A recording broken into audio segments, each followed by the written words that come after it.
Vincent, bonjour. Bonjour Vincent, bonjour à tous. On vous retrouve pour un point d'analyse technique. Alors, début de l'été, vous nous aviez dit que vous voyez le CAC 40 franchir la borne haute du canal dans lequel il évolue depuis un certain temps, c'est-à-dire le canal entre 4700 et 5200 points, et donc aller plus haut que ces 5200 points. Bon, ça n'a pas été le cas. Là, il est coincé dans ce canal. Du côté des indices américains, on a eu une surperformance assez effarante avec des nouveaux records historiques.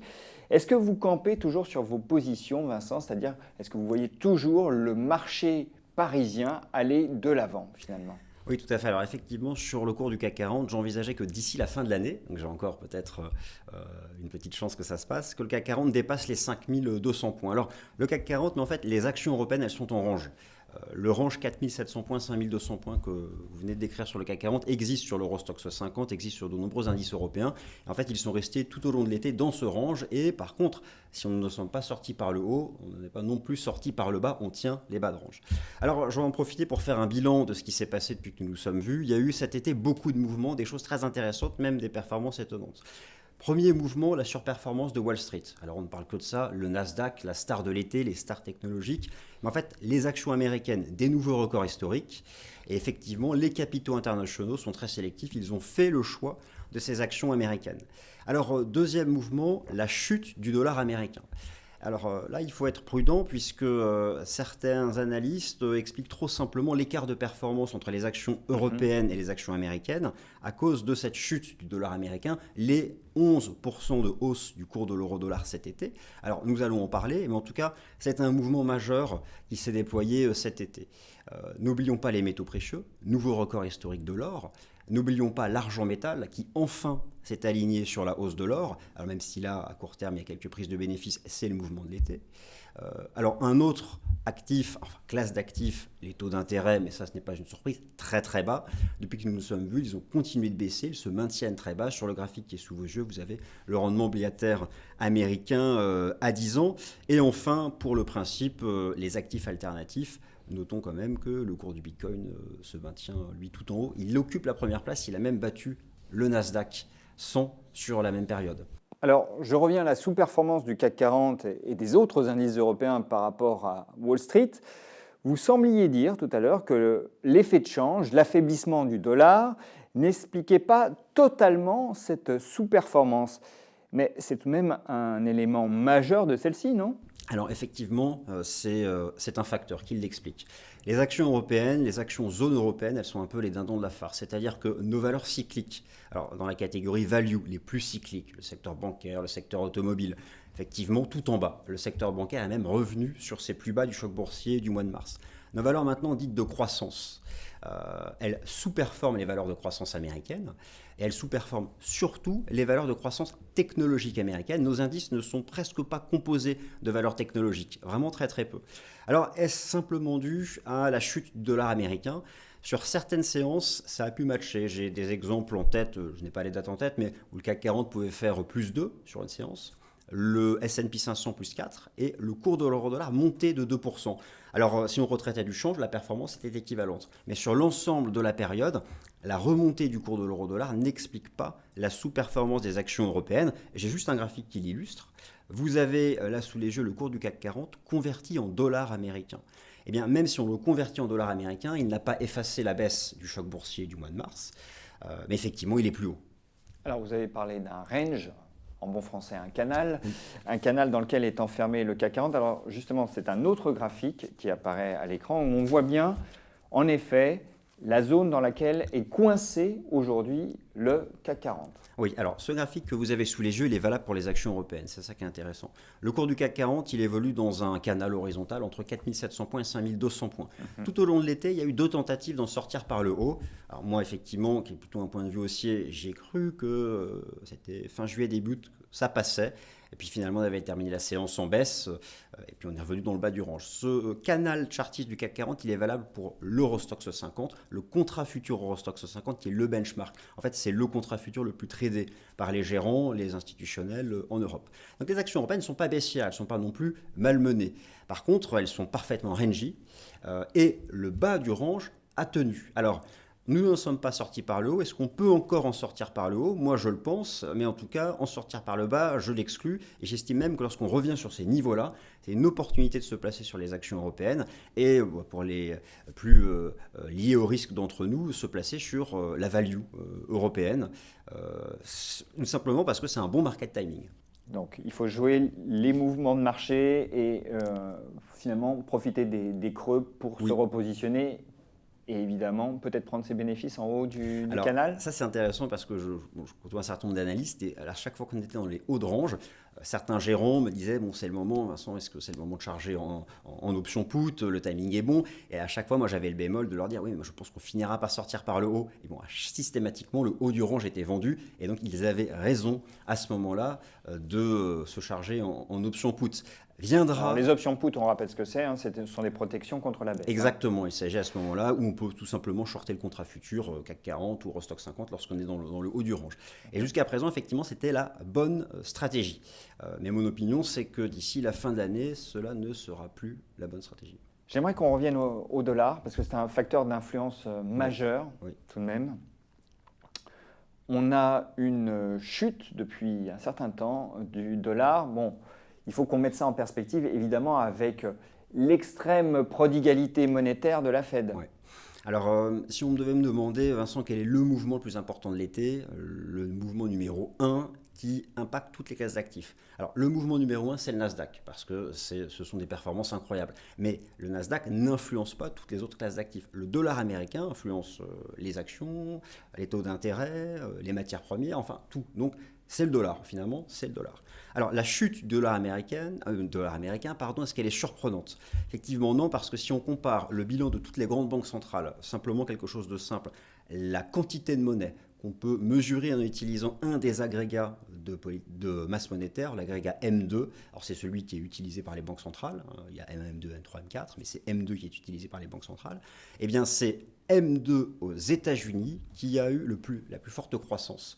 Si on compare par exemple à la quantité de monnaie au sein de la zone euro. Donc le graphique qui est sous vos yeux vous montre le lien évident entre la nature verticale de la pente haussière de la création de monnaie aux États-Unis et une chute de 10% du dollar sur un été. Ça ne se produit pas tous les étés. Donc on a un mouvement bien spécifique et bien marqué, bien prononcé, mais comme je le disais, et vous l'avez reconnu vous-même, c'est un facteur d'influence, je parle du dollar, majeur.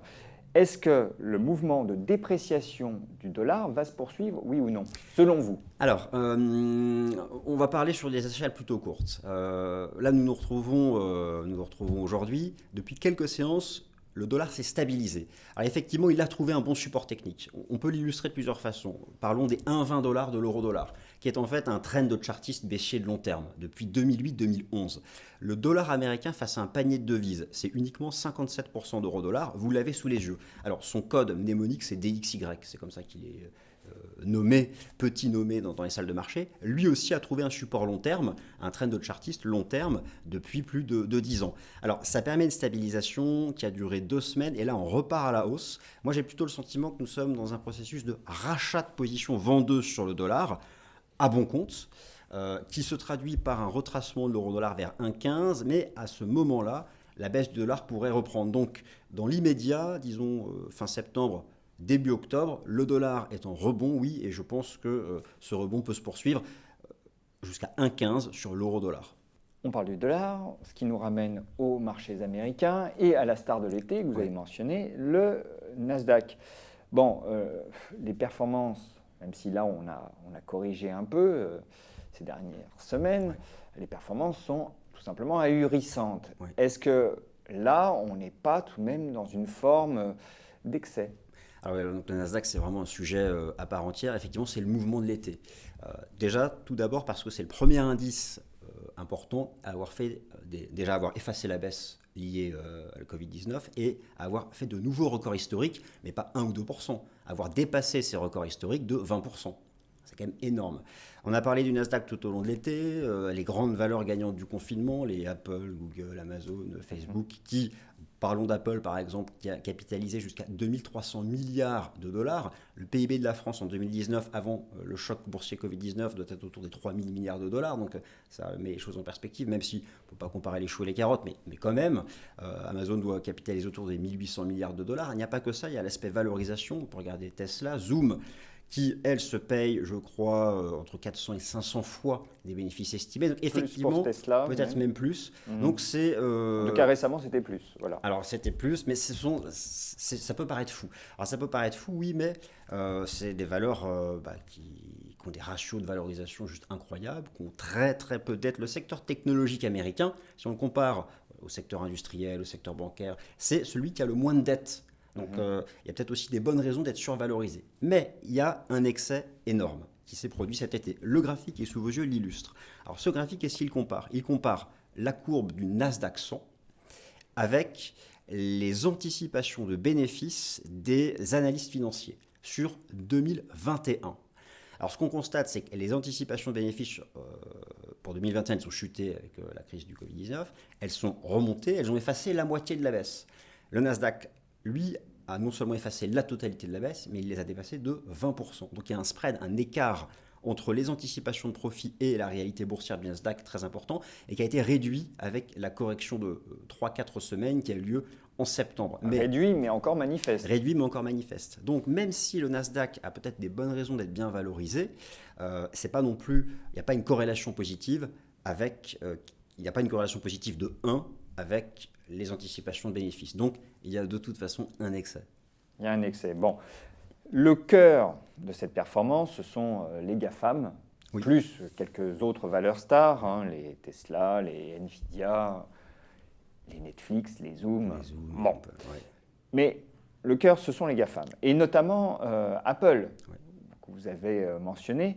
Donc, Apple n'est-il pas une sorte d'indicateur avancé de la tendance du Nasdaq? Alors ça, c'est effectivement intéressant. Apple, rappelons quelques chiffres. Première capitalisation boursière américaine, donc première capitalisation boursière mondiale, qui a capitalisé jusqu'à 2300 milliards de dollars, que j'ai comparé au PIB de la France en 2019 de 3 000 milliards de dollars, celui de l'Allemagne doit être de 4 000 milliards, enfin voilà, même de l'Italie doit être de 2 000. Donc finalement, la capitalisation boursière d'Apple a dépassé l'ancien PIB que l'Italie avait en 2019, qui doit dû baisser là, logiquement. Mais ça permet quand même d'avoir des repères. Alors moi, ce que j'observe, c'est que Apple, effectivement, techniquement parlant, lorsque Apple se retourne ou interrompt une correction, ça anticipe le Nasdaq parfois de 24 heures. Alors le graphique qui est sous vos yeux, c'est un graphique du cours de Apple en cours de clôture depuis le mois de mars, depuis le point bas du mois de mars. Il y a simplement aussi quelque chose de simple qui est un trend haussier chartiste que j'ai représenté. Bien au moment où je vous parle, il a été défendu. Le Nasdaq a corrigé 3 semaines et demie en septembre. Et à la fin de la 4e semaine, il s'est repris. Donc il n'y a pas eu de 4e semaine, au moment où je vous parle, de correction du Nasdaq. Et en grande partie, Apple a réussi à défendre ce trend haussier. Donc oui, je pense que c'est un super baromètre.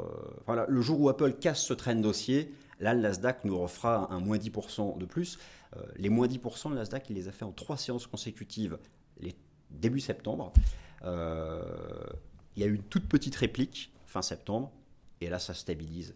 Donc moi, mon scénario technique sur le Nasdaq 100, le pire scénario éventuellement qu'on retourne à 10 000 points, et encore j'y crois pas tellement, mais la zone des 10 500, 11 000 points sur le Nasdaq 100 me semble être le bon socle pour mettre fin à cette correction intermédiaire. Alors à l'appui de votre conviction, un autre graphique que vous nous avez amené, c'est justement le Nasdaq 100 comparé à son RSI, c'est la courbe rouge que vous voyez en bas. Le RSI, c'est l'indicateur de survente et de surachat. Quand la courbe est en haut, elle indique une tendance au surachat. Quand elle est en bas, elle indique une tendance à la survente. Oui, voilà, alors il y a tout un tas de façons. En fait, lorsqu'on travaille une correction, donc moi je qualifie d'intermédiaire parce qu'elle n'a pas du tout la pente de la chute du mois de mars, on essaie à un moment ou à un autre d'anticiper la fin de cette correction en analyse technique. Donc on identifie tout simplement des supports chartistes, mais on peut travailler des indicateurs dérivés des prix qui indiquent à un stade précoce que la correction commence à ralentir. Et j'observais depuis une semaine une divergence haussière entre le Nasdaq 100 et son indicateur technique RSI.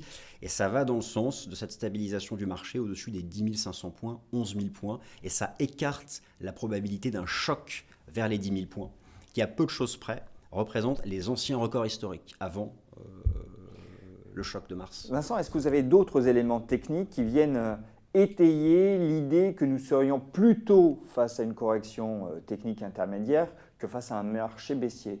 Alors effectivement, c'est mon point de vue. Le mois de septembre est une correction technique intermédiaire, c'est-à-dire que ce n'était pas le point de départ d'un crack, comme beaucoup pensent ou aimeraient que cela se passe. Alors on peut regarder ce que font les mains fortes, les traders institutionnels, sur le marché qui compte pour eux, qui est le marché des dérivés, et le plus important, c'est le marché des options.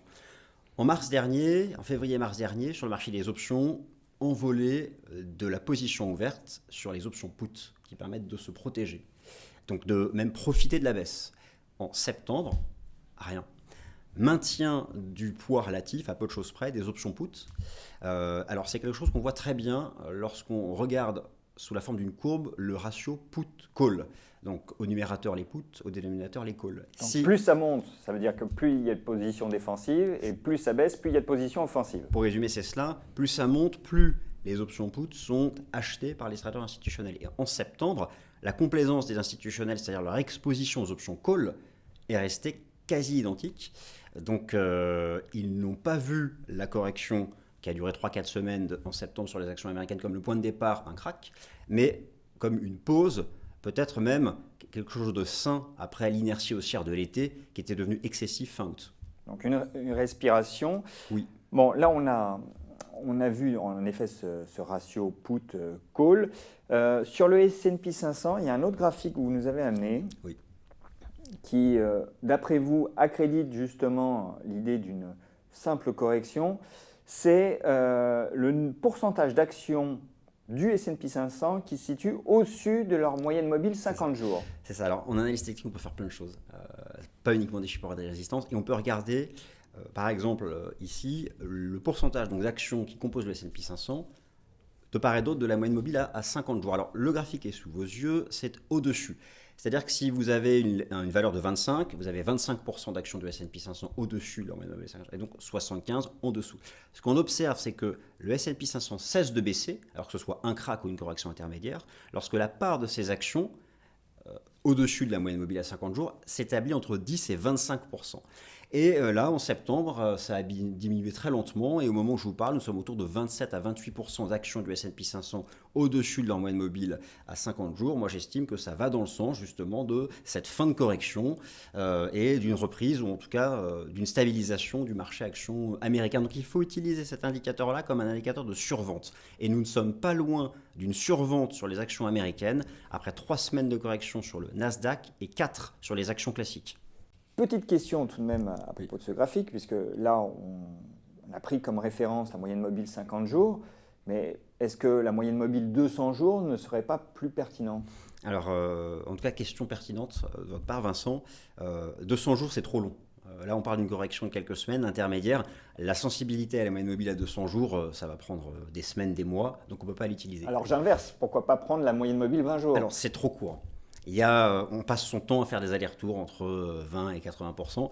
Je n'ai pas backtesté, je vais être honnête avec vous, je n'ai pas fait des comparaisons statistiques, mais c'est une observation, je dirais, pragmatisme et par expérience, elle me semble être la plus utile et en tout cas, elle est utilisée par les institutionnels, cette moyenne mobile à 50 jours, dans son côté composante.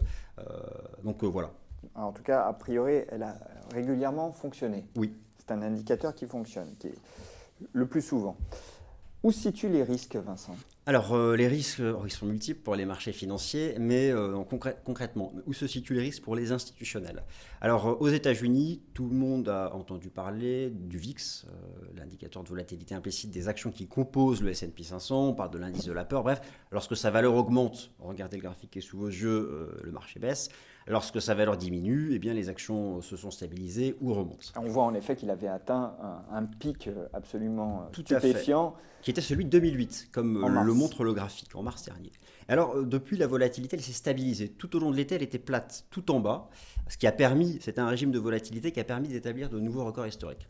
Moi, ce qui m'intéresse ici, pour se projeter, ce n'est pas la valeur du VIX actuel, c'est la valeur du VIX futur. Alors je m'explique. Le VIX, on peut le trader avec les options et les contrats futurs depuis le début des années 2000. La date exacte m'échappe. Donc on peut trader le VIX en utilisant les contrats futurs. L'échéance, elle est mensuelle. Donc nous avons la valeur du VIX actuel ici qui était de 27, et nous avons la valeur du VIX sur les marchés futurs mois par mois. Ce qu'on voit apparaître. Ce qu'on voit apparaître. Et donc ce qu'on observe, c'est que la valeur du VIX actuel est inférieure à la valeur du VIX, notamment du mois de novembre. C'est en novembre que la valeur du VIX est la plus élevée. Aujourd'hui, je rappelle, on est aux alentours de 27-28. Exactement. Et la valeur du VIX est ici de 32. Ce qui signifie que les institutionnels anticipent que ce soit le mois de novembre où il y ait une probabilité d'évolution volatile la plus importante. Cela signifie aussi que c'est au mois de novembre qu'ils ont commencé à se couvrir, parce que les options, sur le marché des options, il y a aussi un système d'échéance mensuelle. Eh bien, la position ouverte des options put sur le mois de novembre a commencé à augmenter. Alors, naturellement, c'est l'élection présidentielle américaine qui semble être perçue comme le risque imminent le plus important pour le marché. Donc le fait que les institutionnels aient commencé à se couvrir, d'une certaine manière, est-ce que ça ne limite pas le risque d'envolée de la volatilité? Alors si justement, et ça c'est un débat toujours un peu sans fin, c'est comme sur le marché obligataire, le prix évolue de manière inverse au taux d'intérêt, mais qui commence. Bon, effectivement, les institutionnels s'y préparent un peu, c'est ce qu'indique la valeur du VIX sur son échéance du mois de novembre. Alors s'ils s'y préparent, c'est qu'ils ont commencé à se couvrir. Un risque pour moi, pour les marchés financiers, dans un environnement de banque centrale, de quantité de monnaie illimitée, etc., c'est un risque qu'on ne voit pas venir. Alors on ne va pas quand même parler d'une guerre mondiale ou de quelque chose qui serait catastrophique pour l'humanité, mais voilà, un signe noir. Et le signe noir, par définition, il n'est pas anticipé. On ne sait pas ce que c'est, donc on ne peut pas se préparer. Donc là, l'élection présidentielle américaine, elle est perçue comme un risque à court terme, mais les institutionnels sont au courant de la date de l'élection, et les médias américains ne parlent que de ça, donc ils s'y sont préparés. Donc je ne pense pas que ce soit là un événement politique, sauf au sein de cet événement politique, imaginons après les élections, une contestation, remise en cause du fonctionnement démocratique américain. Là, ce serait quelque chose, pourquoi pas, comme un signe noir politique. Mais hormis ce cas de figure, je ne pense pas que cela représente pour les marchés un risque de chute. D'ailleurs, on peut remercier le mois de septembre qui, avec cette correction, a un peu assaini la situation technique. Donc au final, vous êtes tout de même plutôt positif encore pour les marchés? Oui, alors j'ai envie de dire, il n'y a pas d'alternative. C'est la fameuse expression américaine TINA. Positif, oui, mais il faut soigner son timing d'entrée. Il y a quand même des secteurs qui sont encore malmenés. Secteur bancaire, il y a quelques titres du secteur automobile en Europe qui ne cessent de baisser. Alors effectivement, je reste positif sur le marché actions et j'ai même toujours moi ce sentiment que viendra la surperformance des actions européennes. Alors ça ne viendra pas forcément en défaveur des actions du Nasdaq. Il ne faut pas se dire simplement qu'il faudra acheter des banques et de l'automobile et des valeurs industrielles européennes et arrêter d'acheter les valeurs de croissance technologique américaines. Mais à un moment ou à un autre, il y aura un rattrapage qui n'a pas du tout commencé. Donc vous croyez toujours à votre scénario du début de l'été, c'est-à-dire d'un franchissement par le haut du canal 4700-5200 points, c'est-à-dire qu'on casse les 5200 points pour aller plus haut. Alors je vais me permettre d'être un peu moins optimiste, je dirais que le range soit préservé, oui, et au moins qu'on soit capable de remonter dans le haut du range, ce qui signifie 5200 points pour le cours du CAC 40 et 3200 points pour le contrat futur Eurostoxx 50. Vincent, en tout cas, merci beaucoup pour toutes ces explications techniques et puis on vous retrouve très prochainement. Merci Vincent, à bientôt.